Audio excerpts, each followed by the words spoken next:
What's up, guys? Welcome back to the channel. Boozer here. Thanks for stopping by.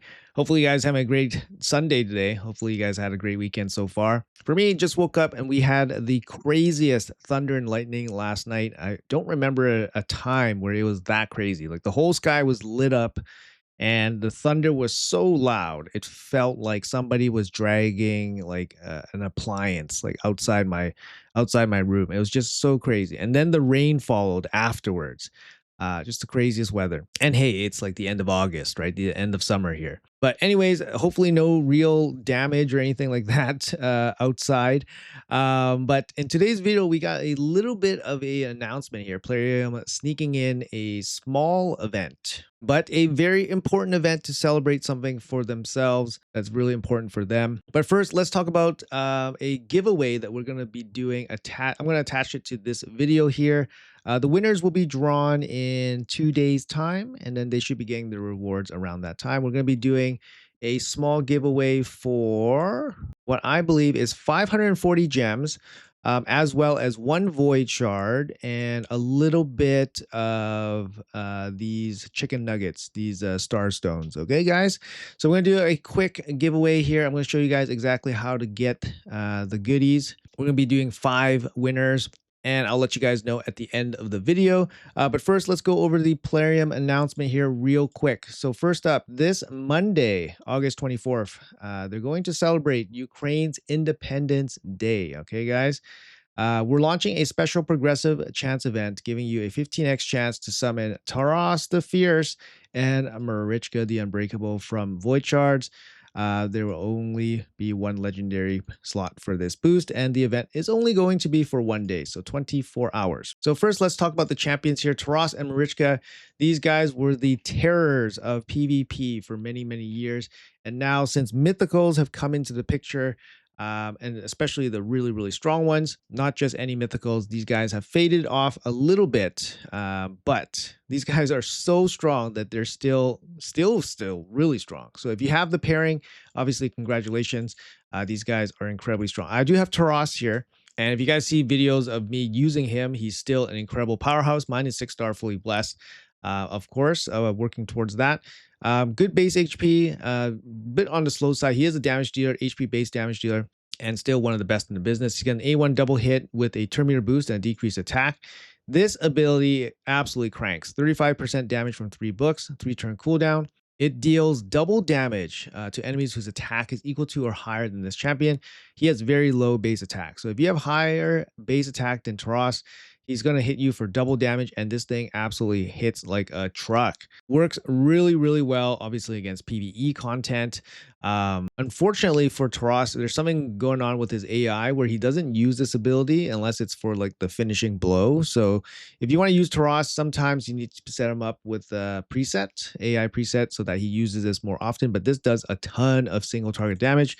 But this one, his A3 constant pressure is the fist coming from the heavens. This one hits super hard. As soon as you start giving some buffs on him or on your team, the damage starts ramping up like crazy. And it's not just buffs on him, it's on your entire team. So you literally could have so many percentages of increased damage. Each buff gives 15%, 10 buffs gives 150%, 20 buffs, 300%. And how many buffs can you have on a whole team? A lot. Right? You can have 10 buffs per person, 10 buffs per champion. So, you know, on a higher team, you can have 60 buffs, right? 60 buffs, you're doing a ton of damage. This AoE ability is very dependent on the buffs. If he doesn't have any buffs and he uses it, it doesn't actually do that much damage. But with the buffs, it goes crazy. His passive also incredibly strong, makes him very hard to kill.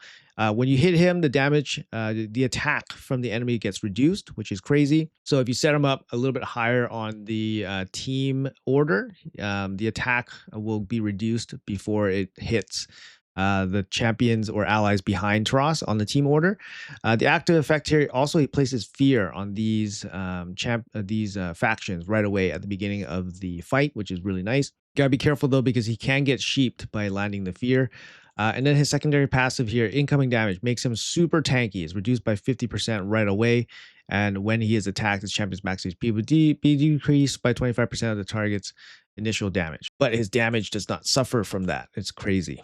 Unfortunately for Taras, I do only use him nowadays in PvE content.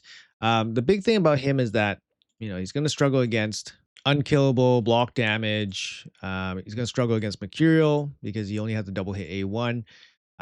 Stone Skin, obviously a little bit of trouble if he can't break through it. So at this point, he's kind of just a champion that hits really, really hard. Now with Marichka, both of them together, this is still a very, very strong combo that is not easy to deal with if you're not familiar with their abilities together. So whenever Marichka gets hit, Taras comes in and hits you with this A2, which can potentially just kill you in one hit, which is insane, right? So that's the big thing. This ability just pops off all the time. And yeah, it's really powerful defense just for trying to smack Marichka. And Marichka here, I don't have Marichka. Marichka has lasted a little bit longer in the PvP meta, but now I think her days are slightly numbered also, because the big thing about her is that she was really, really strong kind of counterplay against Commodus bombs and to a lesser extent, HP burn. Because her passive places block damage on everybody when bombs and HP burns are landed on anybody. The thing is, HP burn now is no longer used because Mercurial's in the meta, and bombs are no longer used because Mercurial is in the meta, unless you have 6-piece deflection, right? You're not going to see it very often. So you're not going to see bombs very often. So Marichka, without this hard counter for those two strategies, is she still worth using? Absolutely. This passive is still really good, right? Revives all dead allies whenever she is killed. She has this full team cleanse with the turn meter boost, increased resistance. And then she has this humongous heal with a big shield and strengthen. Still very strong support. Her A1 still really good. Can be used even obviously if locked out. She can be still effective. If Taras is on the same team, she's going to send Taras in. And Taras is just a big, he's a big beat stick, right? So he's going to send in this guy. He's going to smack you with his A1.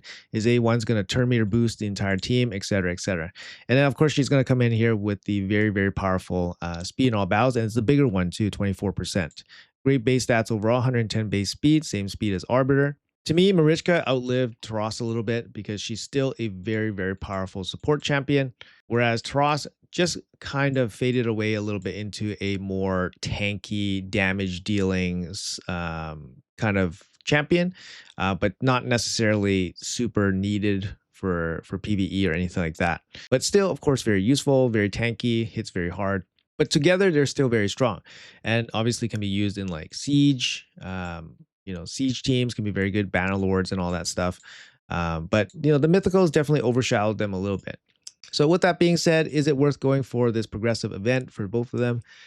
Chances of you pulling, any void legendary champion from this event is going to be 0.5%. The rates are not going to be boosted. It's going to be 0.5% for the void legendary tomorrow. If you pull a legendary, a void legendary, you got 15x. So 15x, there's about 100 void champions in the pool. So you're getting like 15, Tarases, 15 Marichkas in there.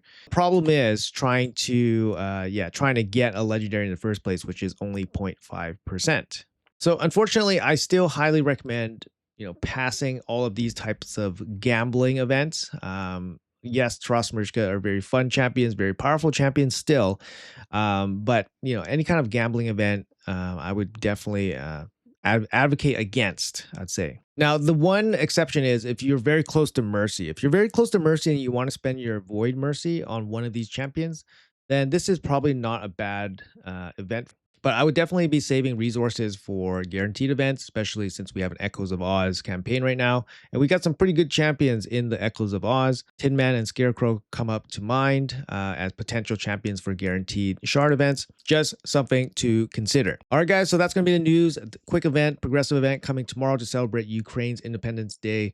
Now, for the giveaway, guys, if you guys are still here for that, the key word that you guys are going to put into the comments will be Ukraine. Any comment with the word Ukraine will be entered into the draw for the 540 gems, void shard, and some of those soulstone chicken nuggets. All right, guys. So I'm gonna pull the winners for those giveaways in about 2 days' time. So don't worry if you guys don't get them right away. If you guys get them, make sure you guys come back to the video and let everybody know that you got them, so people don't think I'm trying to scam people, because apparently some people think I do. That's gonna be it. Real simple. Put the word Ukraine in a comment below. Appreciate you guys. Make sure you guys hit that like and subscribe button for more. Thanks for watching until the end, guys. Have a great rest of your Sunday and weekend, and I'll see you guys tomorrow.